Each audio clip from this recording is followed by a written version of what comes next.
All right, Fresh Cuts Hoopers out there. I hope everybody's ready for episode 14, part 3, our first ever NCAA basketball breakdown. We're going to go over a few of the games, a couple big losses, a couple upsets that happened this week.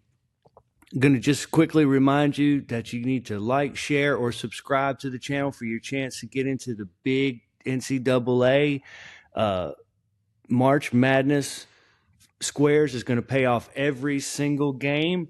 But I don't want to get too much into that. I want to jump right in to some of the games that we were talking about. We had a big one with number one Arizona, who I think is the strongest team, losing to Kansas. What do you think about that, Cody? Yeah. I mean, they were undefeated at the time, number one in the country coming in to Lawrence, Kansas. I mean, just the big, one of the toughest places to play at in Allen Fieldhouse. And Kansas was, like I said, they've been on a hot start right now. And so it was going to be a real close game, really nip and tuck. And at the end, Kansas pulled out. Their center really just dominated the boards. He was able to be a difference factor. And also one of their shooting guards, he really had a great game. Marvin Counselor Jr. is a shooting guard. Yeah, he was able just to be a menace both on offense and defense. I think he finished with 23 points. Yeah, and distributed really well. I mean, he was really with the star, was the star of the show, and they played really well without Darren Peterson. Yeah, that was, I could not believe that when I heard that Peterson was going to have the flu. I figured they would have no chance. But love that it's mixing up the college basketball. That's perfect going right into, halfway through February. Going to move right into the Illinois, who's also having another pretty good season. I think they're in the top 12. And they lost to Wisconsin, who's unranked. And one thing about that is I don't know where Wisconsin. They're just hot right now, I guess. I don't know. They've been on a little bit of a tear. Do you think that's more of Illinois kind of struggling, or Wisconsin's coming on a little bit? I think Wisconsin's finding their hot hand right now. I mean, you're talking about a Big Ten with Michigan, Michigan State, Illinois, like Wes just mentioned, Nebraska, Purdue. This Big Ten conference is one of the hottest conferences in all of the of college basketball right now, and so Wisconsin, could be a dark horse to win the Big Ten championship this year. And I mean, it's going to be really fun to see, can they stay hot against in that Big Ten tournament coming up in a couple of weeks. Yeah, that's true. Do you think they're the best? I think Big 12 might have something to say about that, but I Big think 12, it's probably nip and tuck, it's right? between those two conferences for the best conference in college basketball. The SEC is really having a down year this year. I'd say probably one of your best SEC teams right now is probably Florida. They're playing really good right now. Yeah. And then in the ACC, it's Duke. And that's about it, man. I mean, they're really the powerhouse in the ACC right now. So, like I said, you don't really. And in the Big East, you got UConn. St. John's is playing a little better. St. John's playing a little bit better. But it's really those those conferences really just got one team, and that will really show up in the NCAA tournament. Yeah, I think it's the Big 12, which has had a couple of good runs here lately. Speaking of Big 12, Iowa State, who'd been on a pretty good roll here, lost to TCU. These two teams, they're just all about defense, really. I mean, over-under was 147 and didn't even come close. Yeah, and then Iowa State's team that is also really good from the three-point line. I mean, I guess it's just a cold night, or it's just TCU's defense just had their number that night. I mean, really, 55 points for a whole game. Good gracious. That's very rare for a team that's number 5 in the country right now. Yeah, later game, a little bit of travel. So you'll have that. Another team that's sputtering here is Carolina. And, they lost to Miami after that big win against Duke. And they've got a tough schedule coming up. And I think it might be even getting worse for him, huh? Yeah. During the Miami game, Caleb Wilson in the second half exited the court, came back with a big bandage on his left hand. Test came out today that he did fracture his left hand, so it is looking like UNC star freshman, leading in points and pretty much doing everything for the Tar Heels, is most likely going to be out for the season. Now it's time for rest of the guys like Henry Vasar, Seth Trimble, Jaron Stevenson. I mean, these guys are really going to have to step up now because Caleb Wilson was pretty much their whole team, and I mean it's going to be really tough. I mean you still got Louisville on the schedule. You still got your in-state rival in NC State. You still got Clemson coming up. So, like Wes said, you got a tough part of your schedule still to play, and you're going to be without your best player. So it's going to be really tough for the Tar Heels. I feel sorry for him. I'm a huge Tar Heel fan myself. He's such a good player. He's such a good player. He's fun to watch. You hate it for him. You hate it for the team and the fans. He kept Carolina in it last weekend. Oh, yeah. I know Tremble's getting all the flowers. The whole first half was all Caleb Wilson in that Duke game. But you want to see more out. They're going to have to play better. Vasar was very weak against Miami. Their center from Miami dominated the boards. He got all the points in the paint. You got to play better defense if you're Carolina. You got to play better defense, and you got to be more physical. Miami had their way. They got layups. They got dunks. If they wanted to do something, they did it, and they had their way with Carolina. So Carolina's going to have to step up, play better defense, be more physical, or it's not going to be a good season, rest of the season for them. I know. It's terrible. I know it's totally different time, but when you told me that earlier, I just thought about the Kendall Marshall. Yeah, but, it's just like you had. Yeah. That team was a little bit better, maybe, but man, they could have done something. Our hearts with Carolina. We like all of the teams, but we love Carolina here. But yeah, bad game against Miami. We'll move into another pretty good upset is UConn losing St. John's. As I mentioned, St. John's is playing a little bit better, but definitely not in the same league as UConn. UConn just had excuse me. Yeah. UConn just had a bad game, right? Yes. Usually when you go on the road like that in the Madison Square Garden, that place is going crazy for St. John's. A lot of times it can just not go your way. Calls, fouls, free throws, things like that.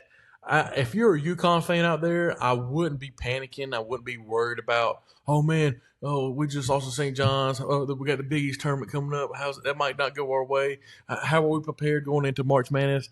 I think you're fine. Hurley is a great coach. You guys have still great players. I love the guard Ball. He's been playing. He does that. Yeah. He's phenomenal. He's a phenomenal player. I want to see more from Caravan. I want to see more from him. I want to see more playmaking. See if he can knock down more threes. He's been a little bit on a cold streak lately. But no red button. You don't have to hit the eject button. This is still going to be a good year for UConn. It's still going to be a contender into the Elite Eight, Final Four. So do not hit the panic button on UConn. We got some big games coming up this weekend. My three big games, we can say Cody's big three games of the weekend. First off, Kansas at Iowa State. There's no hotter team in the country right now than the Kansas Jayhawks. And also, they'll be going to Iowa State this weekend. Iowa State, just like we just talked about, just coming off a loss. How will they bounce back after this game? Also, is Darren Peterson going to play this game? Look like he probably will be playing this game. So, Kansas, how will they look? And they played great without them. So let's see what happens with them. One of the hottest teams in the nation. So really big matchup in the Big 12 this weekend. Yeah, I actually think Iowa State is going to come back from that. Again, they didn't score that many points, but they didn't allow the other team to score that many either.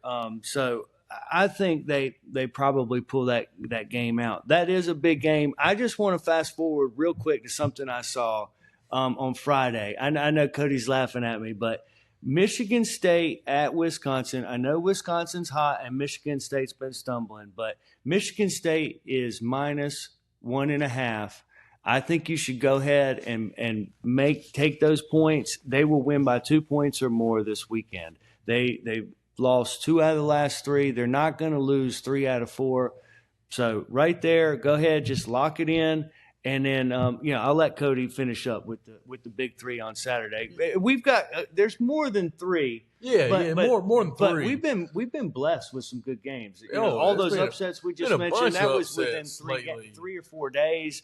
And so, what are you looking at after that Kansas-Iowa State game? Going to SEC basketball.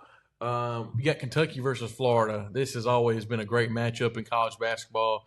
If you go back to the old Joakim Noah days, Weston, what you know about them Joakim Noah Florida days, man? Well, let's see.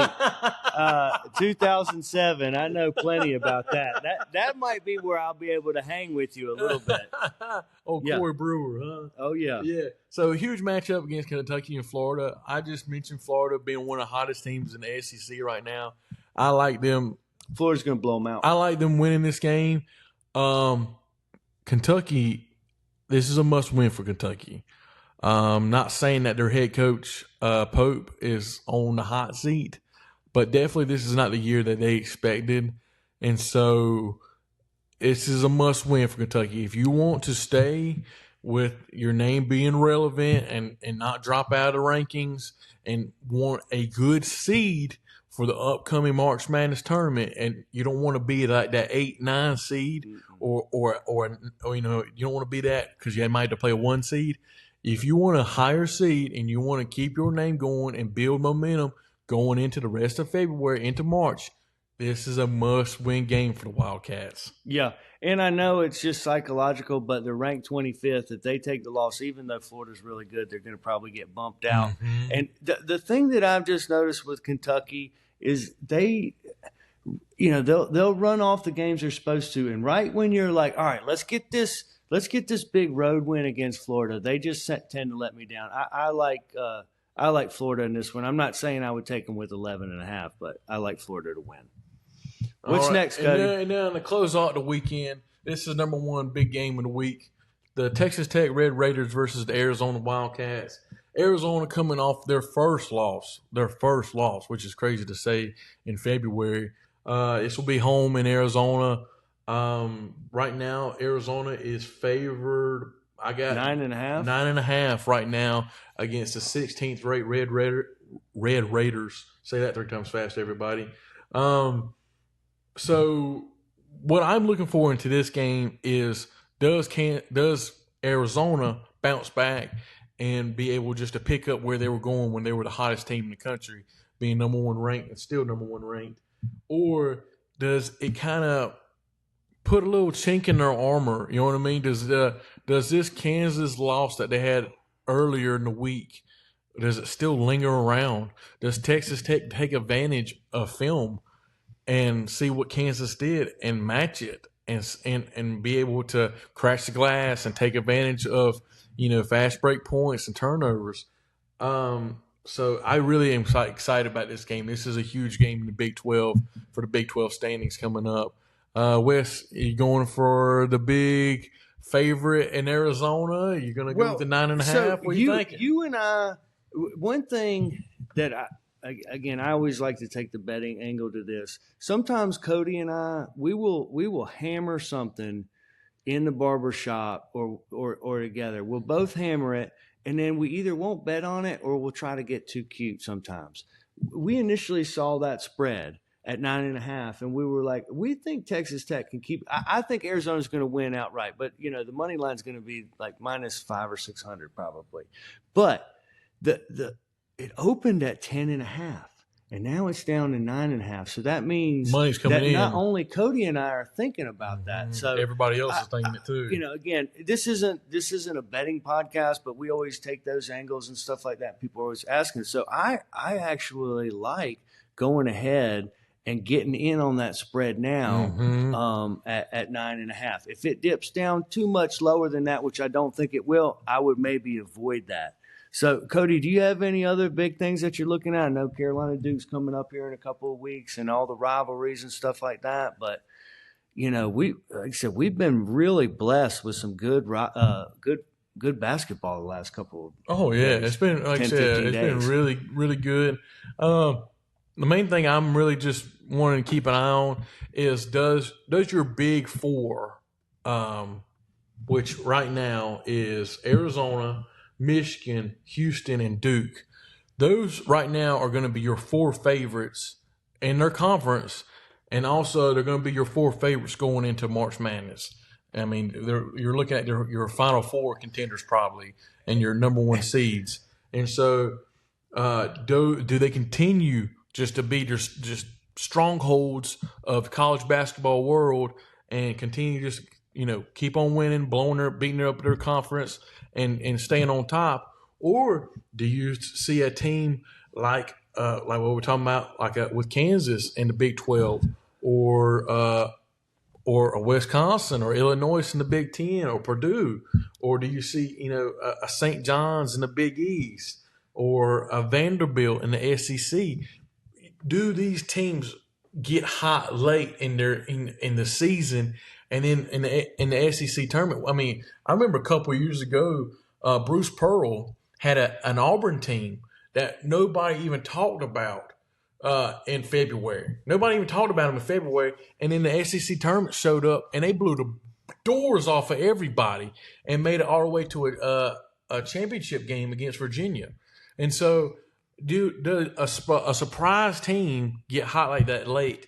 And so that's why I'm excited to see with the college basketball season coming toward March Madness and the conference tournaments. This is always one of my favorite times of the year, Wes. Yeah, as it is mine. But you definitely bring up a good point with that. But I will say this: UConn is kind of the outlier for me. I like what Kansas is doing, but they kind of fall into the Kentucky realm with me. With here lately, where they just can't, in the last 2 or 3 years, they just can't win the game that'll put them over the top. So you got Arizona, Michigan, Houston, and Duke. Okay, those teams are really, really, really good. Then you've got Iowa State, who has trouble scoring, as we mentioned.